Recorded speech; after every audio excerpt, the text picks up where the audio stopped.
అత్యధిక ఎంపీ స్థానాలు ఇస్తే కేంద్రం మెడలు వంచి ఏపీకి ప్రత్యేక హోదా తీసుకొస్తా. ఇది గత ఎన్నికల ప్రచారంలో వైసీపీ అధ్యక్షుడు జగన్ ఇచ్చిన హామీ. ఎన్నికల్లో గెలవగానే అలవోకగా దాన్ని మర్చిపోయారాయన. మళ్ళీ ఇప్పుడు ప్రచారంలో హోదా గురించి మాట్లాడుతున్నారు. తన మేనిఫెస్టో కంటే టీడీపీ మేనిఫెస్టోనే ప్రచారంలో ఎక్కువ ఫోకస్ చేస్తున్న జగన్లో తడబాటు స్పష్టంగా కనిపిస్తుంది. నవరత్నాలను మాత్రమే నమ్ముకున్న జగన్కు ఇప్పుడు రైల్వే జోను ఉచ్చు గట్టిగానే బిగించుకుంటున్నట్లు కనిపిస్తుంది.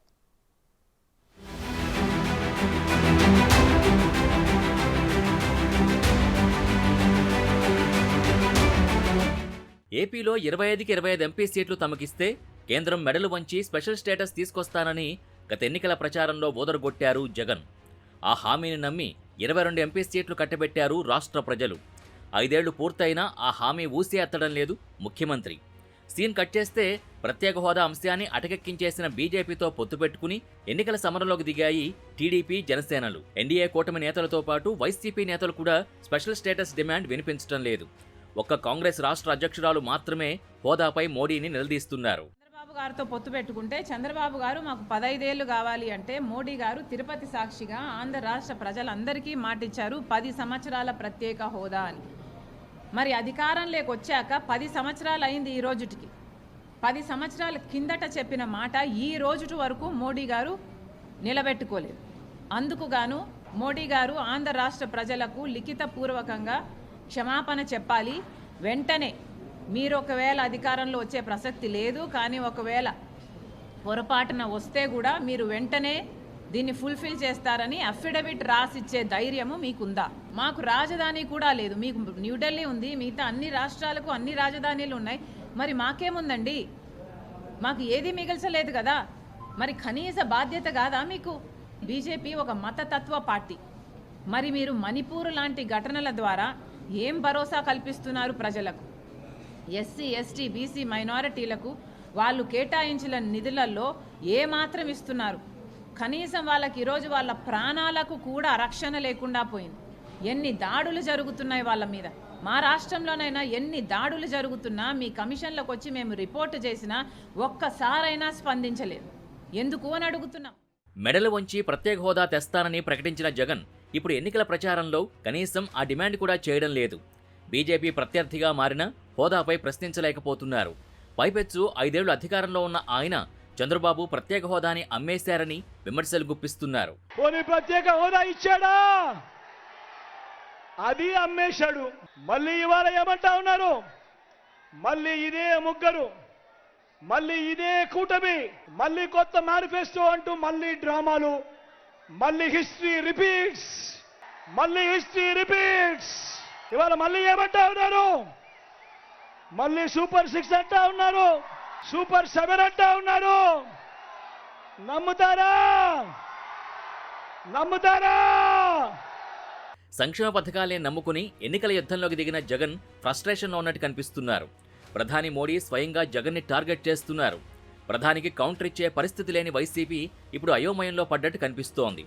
ఎప్పట్లాగే చంద్రబాబుపై విమర్శలు గుప్పిస్తున్న జగన్ తనపై అవినీతి ముద్ర వేసిన ప్రధానిని పల్లెత్తు మాటనే సాహసం చేయలేదు. 2014 నాటి టీడీపీ మేనిఫెస్టోని వెంటబెట్టుకుని తిరుగుతున్న సీఎం అప్పుడు టీడీపీ ఇచ్చిన హామీలు ఏమయ్యాయని విచిత్రంగా ఇప్పుడు ప్రశ్నిస్తున్నారు. మరోవైపు ఏపీలో కీలక అధికారులపై ఈసీ వేటు వేస్తోంది. జగన్ ఏరికోరి నియమించుకున్న ఏపీ డీజీపీ, ఇంటెలిజెన్స్ డీజీలపై కూడా బదిలీ వేటు పడింది. ఇక ఇప్పుడు మోడీ ఎదురుదాడి మొదలైంది.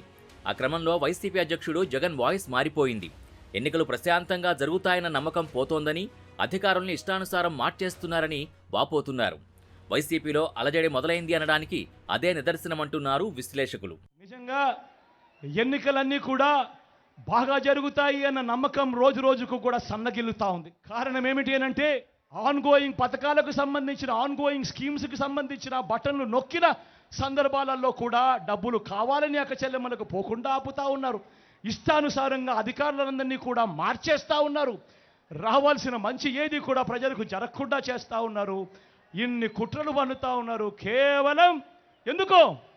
కేవలం మంచి బీదలకు, పేదలకు మంచి చేసే మీ జగన్ ఒక్కడు ఉండకుండా చేసేందుకు ఇన్ని కుట్రలు చేస్తూ ఉన్నారు. గమనించమని అడుగుతా ఉన్నా.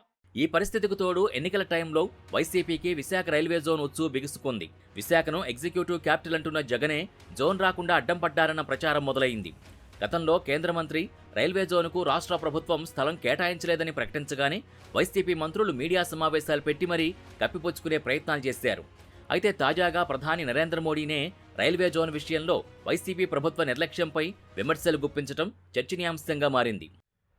साथियों, अगर केंद्र सरकार आंध्र प्रदेश में इतना काम कर सकती है तो वाईएसआर कांग्रेस उनकी सरकार क्यों नहीं कर सकती?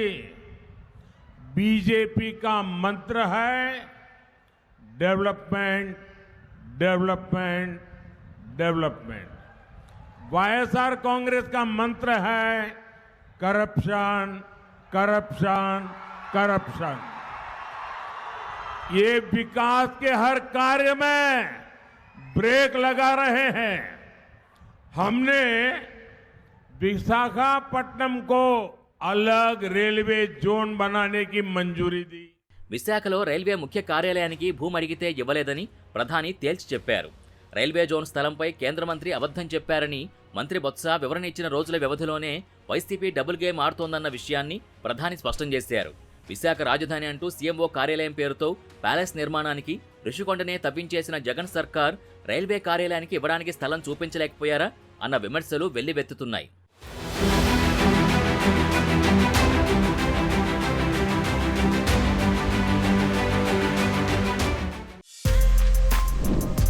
For more videos like this, subscribe Big TV channel.